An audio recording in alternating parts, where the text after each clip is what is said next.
the director needs to, show some transparency. And we saw a little bit more of the political theater in the House when, House Democrats actually showed Kash Patel on different shows or in podcasts, him vowing to release the Epstein files, and they're saying, hey, buddy, what's going on? Welcome to Reporter's Notebook, where we talk to the Washington Examiner's top journalists about the stories breaking on their beats. I'm Jim Antle, and I'm joined today by congressional reporter Samantha-Jo Roth. SJ, you were on the Hill this week. FBI Director Kash Patel testified, obviously got a lot of pushback from Democratic lawmakers. What were some of your takeaways? Yeah, so the Kash Patel hearing was fiery in both chambers. And it was interesting because he definitely did get pushback from Democrats, but we also saw some from Republicans as well. The biggest topic where there was some alignment was, the Epstein files. A lot of questions about where are these files, who else is implicated in these files. Right.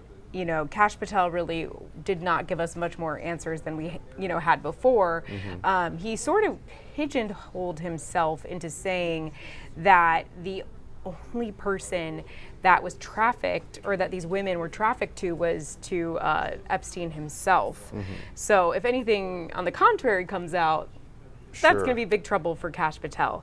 But there also were a lot of questions about Charlie Kirk's assassination, the days and weeks, the days afterward, and just how, some of the social media messaging, how all that played out.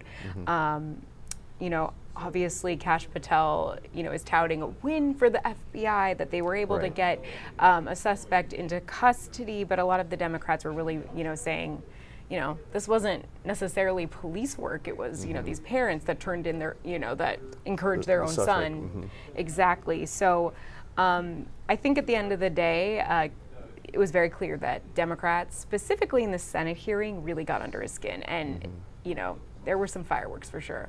And, he came in as sort of the conservatives' choice to run the agency. But even though most of the criticism of him has come from Democrats, at least last week we saw a little bit of criticism, maybe muted, maybe anonymously, but from Republicans. Oh, yeah, absolutely. And I think you kind of saw this a bit more in the Senate hearing. I think the House hearing, the Republicans really focused on the weaponization of what they believe the DOJ looked like under the Biden administration. And so a lot of that was, them really spotlighting those issues. But I think in the Senate, we saw a lot more Republicans who were saying, hey, what was this inconsistent messaging? We also saw on the Epstein files, Senator John Kennedy was basically like, look, the American people deserve answers. They did not get those answers. And so you're going to have to do better. And that was a clear symbol that, the director needs to, show some transparency. And we saw a little bit more of the political theater in the House when, House Democrats actually showed Kash Patel on different shows or in podcasts, him vowing to release the Epstein files, and they're saying, hey, buddy, what's going on? Why haven't you released these files? So, pretty good political theater for sure. So we've gotten a little bit of additional news on what's next for Turning Point USA. What have we learned? Yeah, we've learned that Charlie Kirk's wife, his widow, Erika Kirk, will now be at the helm of Turning Point as the CEO. And, this is not surprising news really to any of us.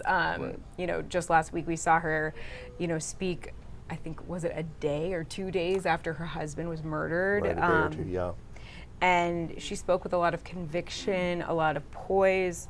Anyone who's been paying attention to Turning Point for a long time has seen how involved she has been with Charlie by his side. So this isn't surprising, but it is a path forward for them to continue. And if you looked at any of social media this week, it was really interesting to see people that are involved with Turning Point talking about the number of inquiries coming in to start new chapters, how that's growing, and how, they're continuing to plan for all of these different events.